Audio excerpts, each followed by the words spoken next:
My guest is hugely admired and respected in the fashion and modeling industry. She was a runway model before the term supermodel was coined, started her own boutique agency under her own moniker, where she nurtured the careers of superstars such as Naomi Campbell and Tyson Beckford, and has been the leading voice in the injustice of the industry regarding the lack of casting of black models. Bethann Hardison has had a full life, and I'm honored that she has chosen to join me today. Hello. Hello.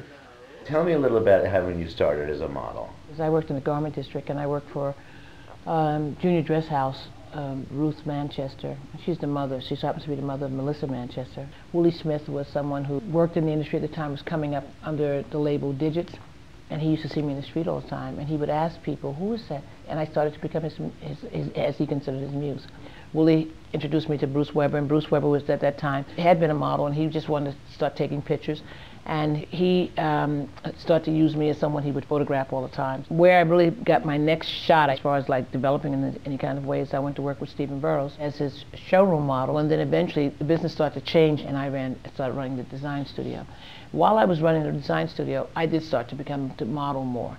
And they would let me go because I could go to Paris and come back in time to still be in touch with doing the collection, because I had to make sure all the designs were done and everything was done. So I started to model it in my first going to Paris was working for Issey Miyake. I seem to work for a little kind of upcoming people like Jean-Charles Casabajac and Issey Miyake, Claude Montana. I worked for people like that. I always worked for the edgier ones because I was like a little boy, you know, kind of skinny body, short cropped hair, big eyes.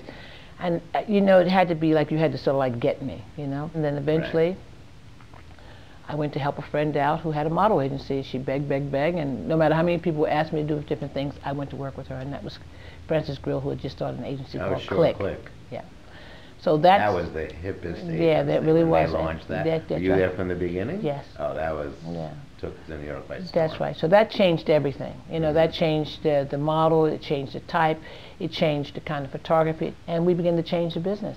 So it was no longer the Fords and the Willeminas. And you discovered Tyson. I opened up Bethann Management in 1984, Northmore Street between Barrack and Hudson.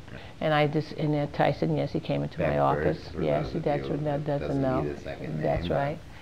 So then you were working with Naomi Campbell. Naomi's someone I got to know when she was 15 years old in London. Beth Bolt was the girl who actually found her on the streets of London. I never literally, until now, represented Naomi, but it felt like it to many people. Naomi came to America by herself at the age of 16, I think. And the only person she knew was me. I became the person that if anything happened, anything went wrong, she leaned on me. It was like I was her other mother. And so all through the years, yes, I counseled her. Yes, all through the years. And then in the last, say, maybe 4 or 5 years, it became where I had to manage the team. You're working on a documentary, I understand. I'm working on a documentary, and I'm very happy to say that I've started seeing footage of the paper edit for the trailer, which makes me feel like, okay, I'm not going to sink. Is there a working title? Yes, Invisible Beauty, The Invisible Beauty. It's about the fashion industry, but it tells the contemporary story of the black fashion model. It talks about how in a decade she virtually had disappeared off the runways and out of the editorial pages, why that happened, and the fight to try and bring her back, and to try to get the industry to diversify and maintain that sort of attitude, try to educate them to, you know, surely I don't point finger at anyone. You know, some people think, yeah, how could they not just book black girls? I mean, I just don't.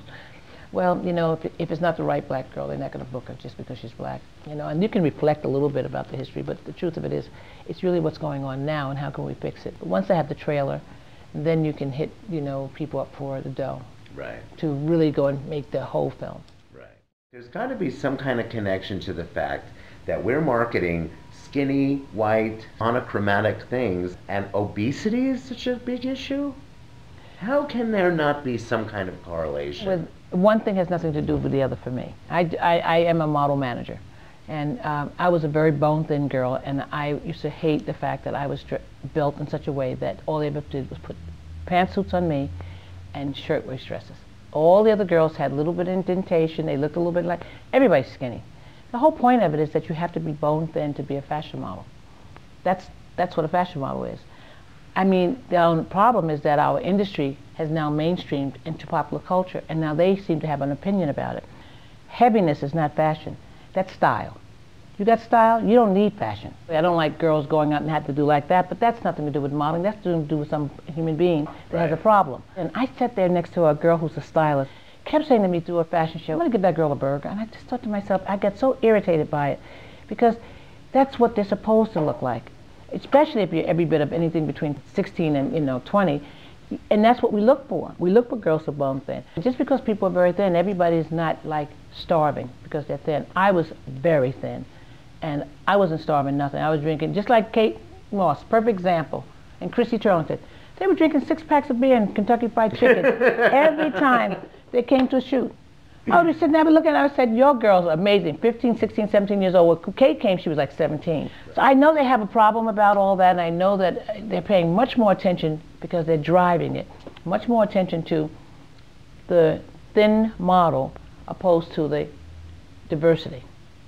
And that's because I'm not banging them over the head as much as someone like Diane Fish, maybe.